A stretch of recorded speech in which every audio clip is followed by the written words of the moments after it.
مصطفیٰ احمد مجتبیٰ صلی اللہ علیہ وآلہ وسلم کی مجلس سجی ہوئی ہے۔ حضرت ابو ہریرہ سے روایت، حضرت ابو ہریرہ فرماتے ہیں نحنو عند النبی صلی اللہ علیہ وسلم، ہم آقا کی بارگاہ کے اندر حاضر ہیں، اذ جاء رجل، آقا کی بارگاہ کے اندر ایک دیہاتی آدمی حاضر ہوا اور آ کر عرض کرنے لگا ہلک تو یا رسول اللہ، یا رسول اللہ میں ہلاک ہو گیا۔ آقا کریم علیہ السلام نے پوچھا مالا کا، کیا ہوا تجھے، کون سا تو نے گناہ کیا، کون سی ہلاکت میں پڑ گیا؟ عرض کرنے لگا انی وقعت علی امراتی وانا صائم، حضور روزہ کی حالت کے اندر تھا اور میں نے جان بوجھ کر اپنی بیوی سے روزہ کی حالت میں جماع کر لیا۔ اب قرآن کے اندر جان بوجھ کر روزہ توڑنے کا جو کفارہ ہے، جو کفارہ زہار ہے 28ویں پارہ کے شروع میں، تو وہ 3 آپشن ہے۔ فرمایا فتحریر و راقبہ، پہلا آپشن کیا ہے، گردن آزاد کرو، غلام آزاد کرو۔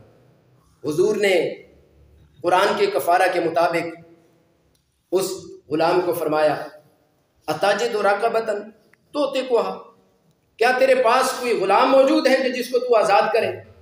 عرض کرنے لگا لا یا رسول اللہ، نہیں میرے پاس غلام تو نہیں ہے۔ تو پھر دوسرے نمبر پر قرآن کے اندر آپشن ہے فمن لم یجد فصیام شہرین متتابعین، فرمایا اگر غلام نہیں آزاد کر سکتے تو پھر 2 مہینے لگاتار روزے رکھو۔ حضور نے پوچھا حل تستطیع ان تصوم شہرین متتابعین، کیا تو 2 مہینے لگاتار روزے رکھ سکتا ہے؟ عرض کرنے لگا لا یا رسول، حضور 2 مہینے لگاتار روزے بھی نہیں رکھ سکتا۔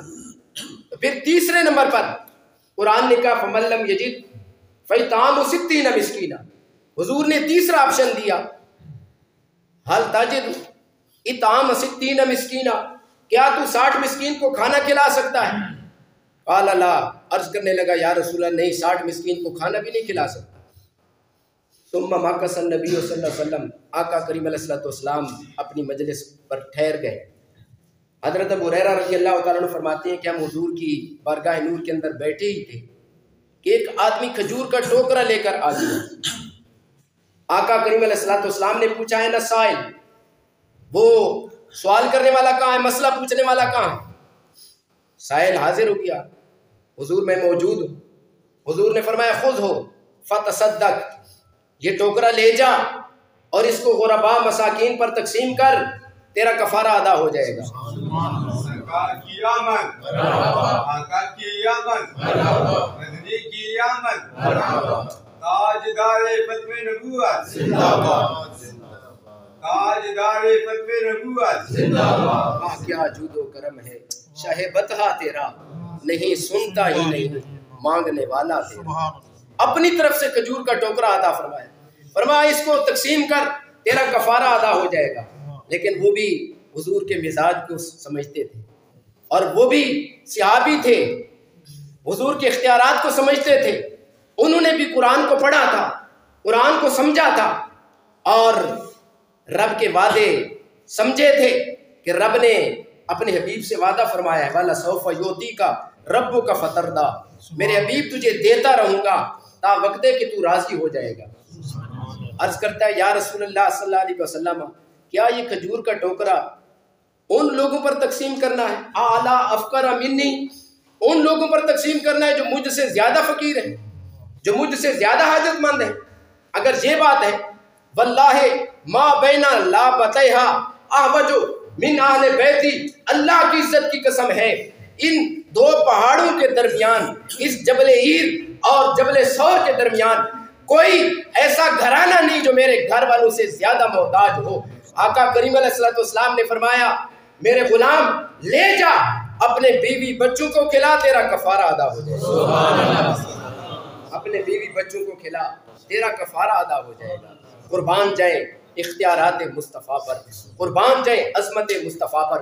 قرآن کے اندر تو کوئی چوتھی چیز نہیں ہے، قرآن کے اندر یہ 3 چیزیں ہیں، یا تو غلام آزاد کرنا پڑتا ہے، یا 2 مہینے لگاتار روزے رکھنے پڑتے ہیں، یا 60 مسکین کو کھانا کھلانا پڑتا ہے، چوتھی کوئی چیز نہیں۔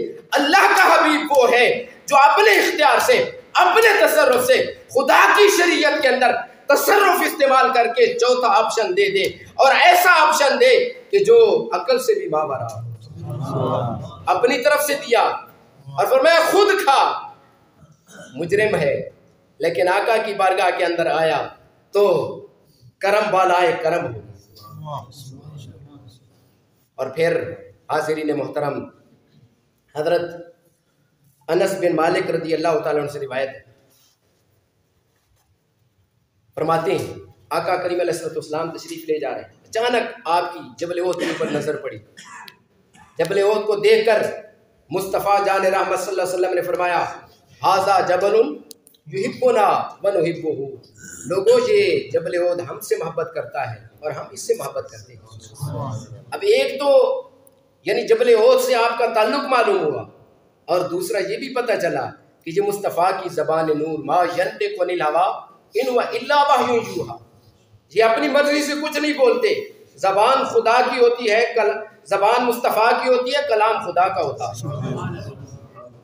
تو کیا پتہ چلا جو کچھ بول رہے ہیں حق ہے، سچ ہے.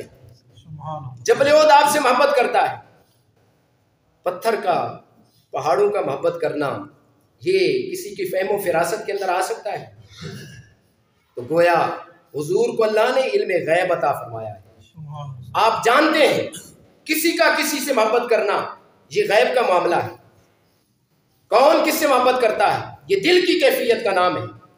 اور محمد کریم کو اللہ نے یہ طاقت عطا فرمائی ہے